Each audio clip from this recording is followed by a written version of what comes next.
चलिए तो आज शो की शुरुआत करते हैं एनएफओ की पाठशाला के साथ। और आप देख ही रहे होंगे, सुन भी रहे होंगे, खबरों में देख भी रहे होंगे कि बहुत सारे म्यूचुअल फंड्स तरह तरह के इनोवेटिव थीम्स पर एनएफओस लेकर आ रहे हैं, नए नए फंड्स को लॉन्च कर रहे हैं। और आज भी हम इसी तरह के एक नए फंड की बात करने वाले हैं। एसबीआई म्यूचुअल फंड की तरफ से जो ऑटोमोटिव अपॉर्चुनिटी फंड एनएफओ खुला हुआ है, उस पर हम विस्तार से बात करेंगे। और ये अपनी तरह का एक अनोखा फंड है, थीमेटिक फंड है। और इसमें किस तरह के निवेशकों को पैसे लगाने चाहिए और कितना आपको नज़रिया बनाकर रखना चाहिए, थीमेटिक फंड है तो क्या जोखिम हो सकते हैं, तमाम पहलुओं पर हम बात करेंगे। डीपी सिंह, डिप्टी एमडी और joint CEO SBI mutual fund मेरे साथ जुड़ गए हैं। सर, स्वागत है आपका हमारी इस बेहद खास पेशकश में। और क्लियरली जो एनएफओ आया हुआ है ऑटोमोटिव अपॉर्चुनिटी फंड का, उस पर तो हम बात करेंगे ही करेंगे, लेकिन उससे पहले क्योंकि आप हमारे साथ में हैं तो बाजार की चाल पर आपसे बात करना बनता ही है। आज भी हमने देखा बाजार एक नए हाई पर जाता हुआ दिखाई दिया है। और जैसे जैसे हम चुनाव नतीजों के नज़दीक आ रहे हैं, बाजार भी एक समा बांधता हुआ दिखाई दे रहा है। क्या कहेंगे आप? देखिए, आज का बाजार की चाल तो बहुत सरप्राइजिंग थी, वेरी वेरी प्लेजेंट सरप्राइज। सबका वैल्यू बिल्कुल।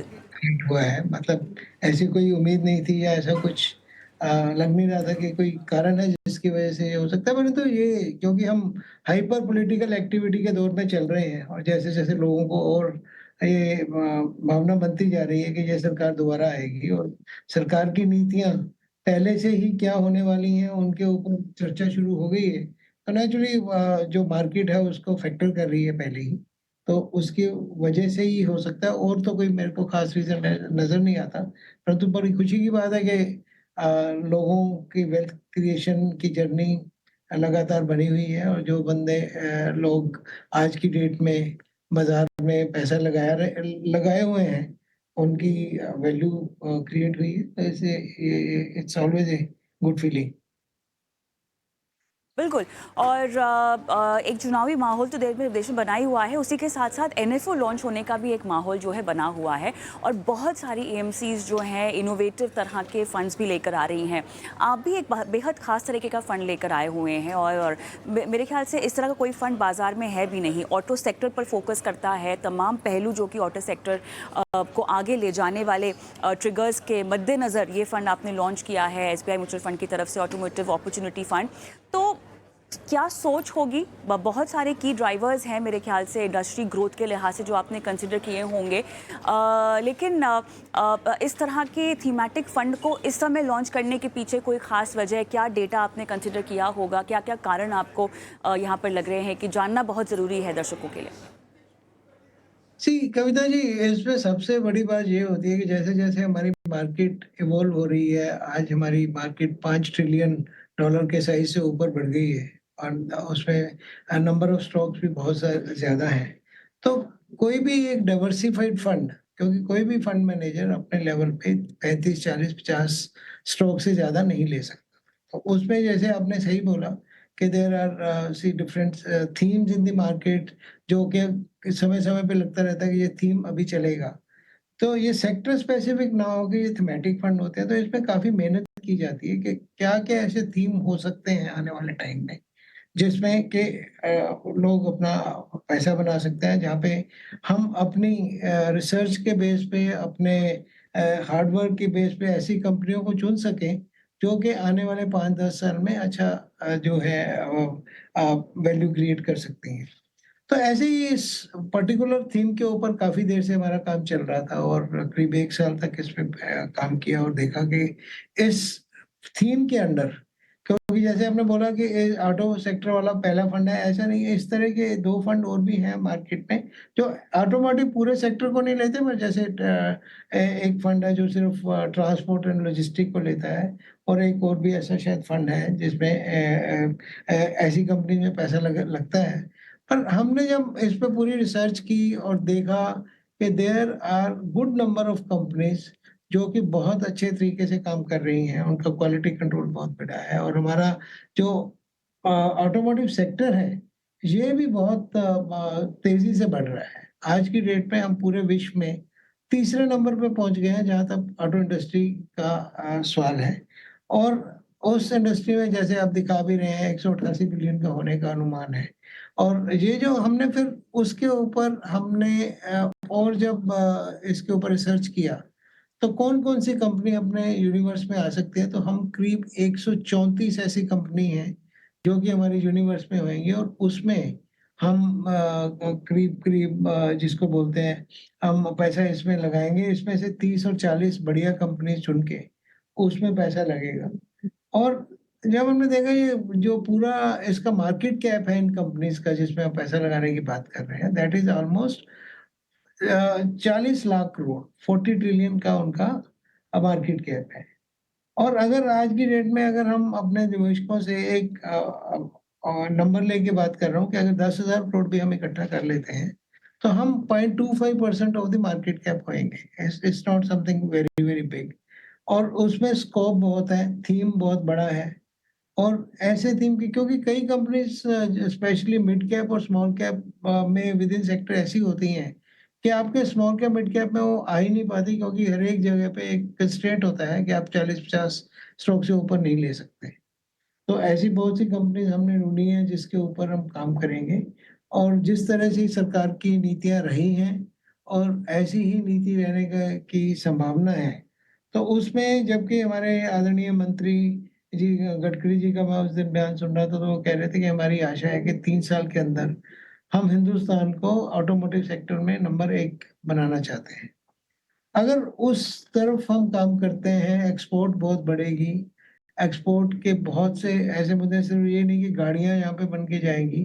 हमारी बहुत सी ऐसी अच्छी कंपनीज़ हैं हिंदुस्तान में जो पूरे विश्व में ऑटो इक्विपमेंट जो है सप्लाई कर रही है, ओरिजिनल इक्विपमेंट मैन्युफैक्चरर्स हैं। बहुत सारे ऐसे कंपनीज़ हैं, क्योंकि हर तरह के टूल, हर तरह की चीज़ें और इसमें ये थीम इतना बड़ा है कि इसमें ऐसा नहीं कि गाड़ियाँ या गाड़ियाँ के जो पुर्ज़े हैं उनकी बात हो रही है। We are talking about batteries, we are talking about EV, we are talking about tires, and we are talking about so many other things which are used in manufacturing of all these auto things.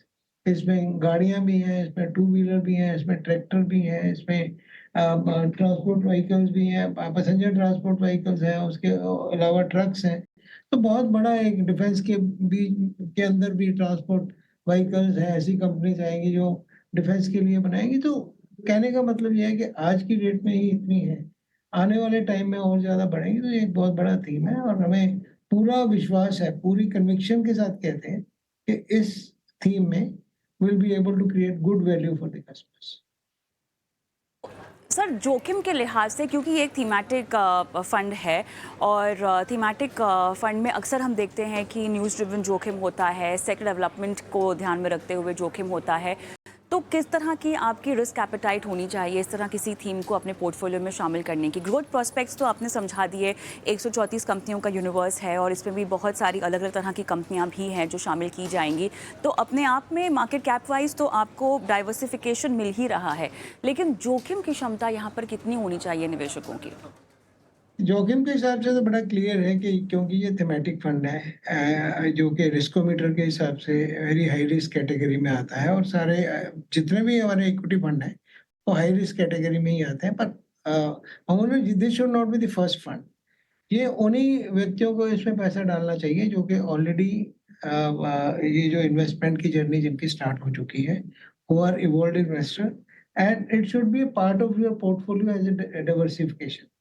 10-15% जो आपका पूरे portfolio का है इससे लगाया जा सकता है।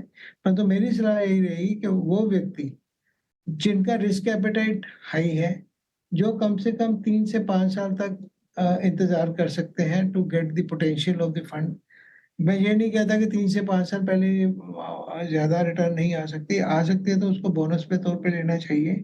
अगर ना आए तो परेशान नहीं होना चाहिए, परंतु इसका जो समय है 3 से 5 साल ये रिस्क एपेटाइट के हिसाब से थोड़े इवॉल्व्ड इन्वेस्टर के लिए है जो कि ऑलरेडी पैसा लगा सकते हैं। रिस्क एपेटाइट यंगस्टर का भी ज़्यादा होता है, जेन ज़ी, मिलेनियल्स की बात करते हैं, जिनके पास बहुत समय है, उनके लिए ये सही है क्योंकि मैं ये संभावना लेके चल रहा हूँ कि जो आज की डेट के मिलेनियल्स और जेन ज़ी हैं, वो ऑलरेडी इन्वेस्टमेंट जर्नी में आ चुके हैं।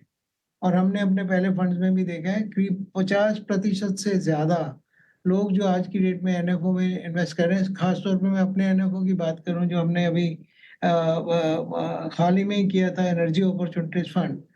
करीब 50% से ज़्यादा लोग जो हैं वो मिलेनियल्स और जेन ज़ी थे। तो इसका बड़ा क्लियर है कि ट्रेंड यही है कि जो आज का यूथ है, आज का नौजवान है, वो पैसा लगाना चाहता है और उनका रिस्क एपेटाइट थोड़ा ज़्यादा है। रिस्क एपेटाइट इसलिए ज़्यादा है, दिस इज़ जो भी उन्होंने आज तक किया है या कई लोगों ने जिन्होंने डेरिवेटिव्स में अपने हाथ जलाए हैं, उनको लगता है कि ये म्यूचुअल फंड ही एक सही तरीका है और वो तो जो रिस्क वो ऑलरेडी ले चुके हैं, उससे बहुत कम रिस्क है। परंतु again on a serious note, this is not for the first time investor, especially for the retirees or otherwise. This is for the investors who are into the market, जो बाजार में हैं, जिनको बाजार के बारे में मालूम है, बाजार के रिस्क के बारे में मालूम है और अवधि जिनके लिए 3 से 5 साल तक है, उनके लिए ये फंड बहुत बढ़िया है। तो डीपी सर, क्यों ना हम सीधा इन कंपनियों के शेयर्स को ही खरीद लें। इतनी बढ़िया ग्रोथ स्टोरी इस सेक्टर की दिखाई दे रही है और क्योंकि आप जेनजीज और मिलेनियल्स की बात कर रहे हैं, क्योंकि उनका थोड़ा रुझान बढ़ता हुआ दिखाई दे रहा है इनोवेटिव थीम्स की ओर, तो वो इन कंपनियों के स्टॉक्स भी तो खरीद सकते हैं। तो फंड के जरिए निवेश करने पर उन्हें क्या फ़ायदा है? देखिए, हमें खुद को, जबकि हमारी 70 लोगों की इन्वेस्टमेंट टीम है, हमें भी 134 कंपनियों का यूनिवर्स बनाने में 6 महीने से ज़्यादा लगे। एक-एक कंपनी का फाइनेंशियल देखना, उसमें विज़िट करना, उसके मैनेजमेंट से मिलना, उनकी स्टोरी सुनना और उस स्टोरी को विश्वास पात्र मान के उसको अपने यूनिवर्स में लेना एक बहुत बड़ा प्रोसेस है। कोई भी व्यक्ति, या मैं हूँ या कोई भी व्यक्ति हो, हमारे पास ना तो इतना समय है, ना ही हम इतनी ज़्यादा रिसर्च कर सकते हैं। तो हम क्या करते हैं फिर? 1 स्टॉक ले लेंगे, 2 स्टॉक ले लेंगे, तो डाइवर्सिफिकेशन का बेनिफिट हमें नहीं मिलता। अगर आज हम 40 या 50 कंपनीज़ का पोर्टफोलियो बनाएँगे, बहुत कुछ देखते हुए, बहुत तरह के उनके पैरामीटर्स देखते हुए अगर हम पोर्टफोलियो बनाते हैं, तो वो एक आम व्यक्ति के लिए बहुत ही मुश्किल काम है। यस, अगर किसी को पूरा विश्वास है कि मैं किसी पर्टिकुलर कंपनी के बारे में अच्छी तरह से जानता हूँ, तो बिल्कुल उसको डायरेक्ट इन्वेस्ट करना चाहिए। परंतु डाइवर्सिफिकेशन नहीं होगा उसका और उसको ये रिसर्च टीम, और इसका कॉस्ट क्या दे रहे हैं आज की डेट में? अगर आप देखें तो आज की डेट में पूरे जो फंड्स, जो म्यूचुअल फंड्स के द्वारा लेके आए जा रहे हैं, उनका जनरल जो एक खर्चे की अनुमान है, वो करीब-करीब 50 पैसे से लेके ₹2 तक है per year. That is a very, very small fee. I think it's very, very cost effective कि आपको 50-60 पैसे के खर्चे पे भी फंड मौजूद है। 1.5 से 2% पे भी मौजूद है और इसमें आप अपने जो इन्वेस्टमेंट एडवाइज़र है, उसकी मदद भी ले सकते हैं। सब कुछ इनबिल्ट है और अगर मैं देखूँ, अगर मैं खुद अपने बारे में सोचूँ, तो I will not mind paying a fee, small fee for getting the benefit of diversification, benefit of research, benefit of expertise. तो ये जो इसकी जो कॉस्ट है, इन सब के मामले में बहुत कम है और मेरा तो हमेशा से ये विश्वास रहा है कि एक इंडिविजुअल इन्वेस्टर को हमेशा इक्विटी मार्केट में म्यूचुअल फंड के जरिए ही के द्वारा ही इन्वेस्ट करना चाहिए। चलिए, तो मेरे ख्याल से ये फ़ायदा, अगर आप एक एनएफओ कंसिडर करना चाहते हैं और अपने आप में एक अनोखा कॉन्सेप्ट, फ़िलहाल तो ये एनएफओ खुला हुआ है 31 मई तक और आपके पास ये मौका है इस थीम को अपने पोर्टफोलियो में शामिल करने का। लेकिन हाँ, डाइवर्सिफिकेशन के पर्पस को ध्यान में रखते हुए और जितना आपको कॉम्पिटिशन बताया गया है, रेशियो बताया गया है, उसके तहत ही आपको इस तरह के फ़ंड को अपने पोर्टफोलियो में डालना ज़रूरी है। बहुत बहुत धन्यवाद सर, आपने समय निकाला इस खास चर्चा में और तमाम बारीकियां दर्शकों को बताई। Kavita ji, always a pleasure being here.